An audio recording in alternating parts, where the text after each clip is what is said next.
The Commission for Gender Equality has made recommendations to improve shelters for women. The Commission released a report today on such shelters. ENCA reporter Yanka Tolme caught up with the Commissioner Ntabiseng Moleko earlier. And I thank you, Commissioner, for joining me. As I've mentioned, the key concern highlighted by the Commission is when it comes to the lack of funding. And just give us some background and some of the findings relating to this. And if you could just maybe explain also that this does not just mean 100% funded by government, but all across the board, partially funded and private institutions. Absolutely.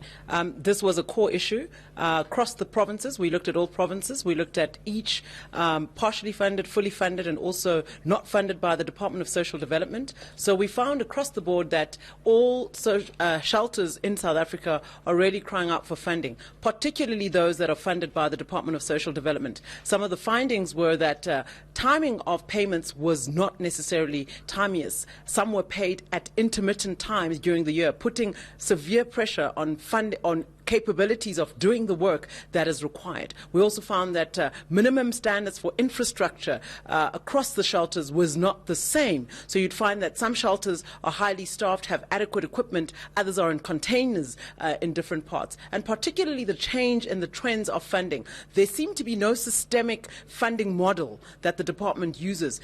We therefore recommend that one should looking at the needs of the centres provincially and regionally, and allocating sufficient budget according to the needs of the shelters accordingly, and not only funding according to a fixed model that doesn't look at the changing needs of the shelters in that region. Now, some of these fundings are quite concerning, given what South Africa faces when it comes to the levels of GBV, and the fact that a lot of these women, a lot of times they do have children with them, do not have any other place to go. Absolutely. A concern in one of the shelters, we found that male children over a certain age are not allowed in. Imagine you are running from a perpetrator that is trying to kill you.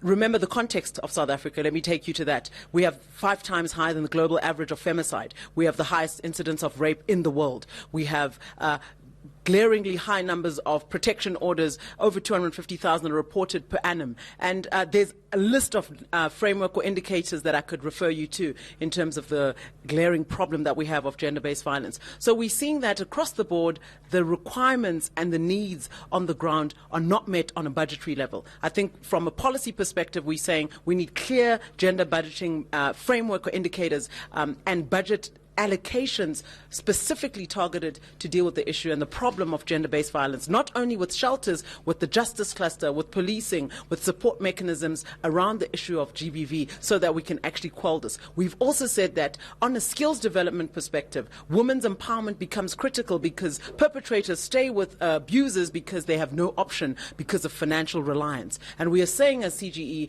look at ways to partner shelters with SETAs, with training service providers, and with other education institutions that the government, or training management or training institutions which the government is already funding. So we're not saying duplicate roles and responsibilities, but rather be more efficient in allocation of funding, but also the services that are offered by the different tiers of government. We must use those efficiently, and I think we can do that.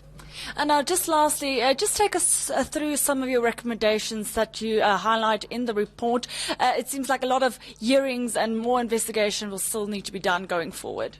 So this was a preliminary stage investigation. It was a first finding, but I think that what we're interested in, it's a parallel process of some implementation. So 3 things.